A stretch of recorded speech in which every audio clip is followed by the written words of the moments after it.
अयोध्या में श्री राम मंदिर की प्राण प्रतिष्ठा के मेगा इवेंट के बाद की प्रचंड राम लहर पर भी भाजपा के रणनीतिकार आखिर पूरा भरोसा क्यों नहीं कर पा रहे हैं? कई प्लान क्यों बनाने की जरूरत महसूस हो रही है?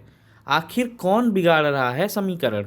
नमस्कार, मैं हूं विभ्यांशु पांडे। आप देख रहे हैं एक नज़र एक नज़रिया। आज हम डालेंगे इस डर की वजह पर एक नज़र और रखेंगे अपना भी नज़रिया। तो बने रहें हमारे साथ, देखते रहें एक नज़र एक नज़रिया।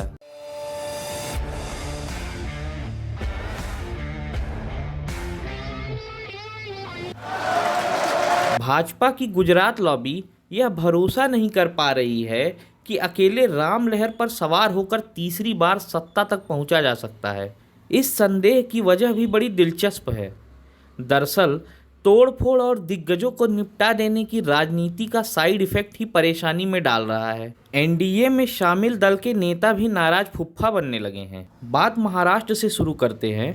यहाँ पिछले चुनाव का प्रदर्शन दोहरा पाना किसी चुनौती से कम नहीं है, क्योंकि यहाँ पर भाजपा अपने बुने जाल में खुद ही उलझ गई है।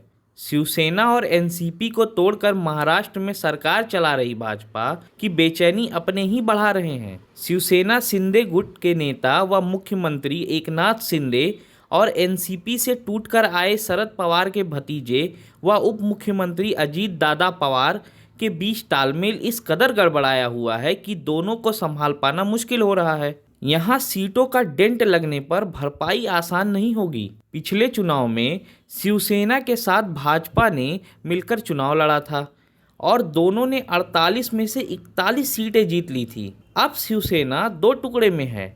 बाला साहेब ठाकरे के पुत्र उद्धव ठाकरे के साथ भाजपा ने जिस तरह का बर्ताव किया वह मराठा अस्मिता से जुड़ गया है। यही कारण है कि भाजपा यहाँ बड़ी मुश्किल में है।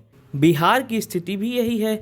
40 में 39 सीटें भाजपा और सहयोगी दलों ने बिहार में पिछले चुनाव में तब जीती थी जब नीतीश कुमार साथ थे। अब क्या होगा, बिहार कहां लाकर खड़ा कर देगा, यह डर सताने लगा है। डरा तो उत्तर प्रदेश भी रहा है। यहां एनडीए में शामिल दलों से भी आवाज उठने लगी है।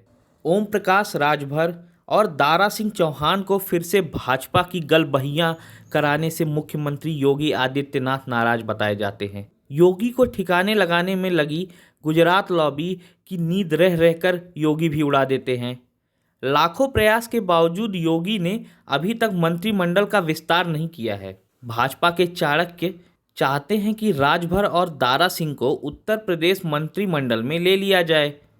इसी आश्वासन पर दोनों को अपने साथ जोड़ा गया था, लेकिन बात नहीं बन पा रही है। यही कारण है कि राजभर और चौहान हाल फिलहाल में 3 बार दिल्ली जाकर अमित शाह से अपनी नाराजगी जता चुके हैं। उत्तर प्रदेश में अगर कुछ सीटों का ही डेंट लगा तो मुश्किल बढ़ सकती है। भाजपा यहाँ मजबूत जमीन पर खड़ी है। वह 80 में 80 सीटें जीत लेने का सपना देख रही है। अगर कुछ भी गड़बड़ हुआ तो रणनीतिकारों को पता नहीं है कि डेंट लगी सीटों का नुकसान आसान नहीं होगा, क्योंकि मध्य प्रदेश में पहले ही भाजपा 29 में 28 सीटों के आंकड़े पर खड़ी है। राजस्थान, गुजरात, उत्तराखंड की 100% सीटें भाजपा के पास है। ये सभी सीटें फिर मिल जाएं तो भी बिहार, महाराष्ट्र और उत्तर प्रदेश के संभावित नुकसान का डर समझा जा सकता है। इसकी भरपाई आखिर कहां से होगी? दक्षिण में कसरत कितनी सफल होगी, यह भी बड़ा सवाल है। 25 सीट दे चुका कर्नाटक और 4 सीट दे चुका तमिलनाडु भी तो हाथों से खिसक चुका है। डर की वजह तो यही है। सहयोगी भी नाराज फुफ्फा बनने लगे हैं और पार्टी के भीतर नाराज फुफ्फाओं की वैसे भी कमी नहीं रह गई है। अभी के लिए बस इतना ही। फिर मिलेंगे एक नए राजनीतिक घटनाक्रम पर एक नए वीडियो के साथ। अगर आपको हमारा वीडियो पसंद आया हो तो कृपया लाइक करें और चैनल पर नए हैं तो सब्सक्राइब करें। देखते रहें एक नज़र एक नज़रिया। धन्यवाद।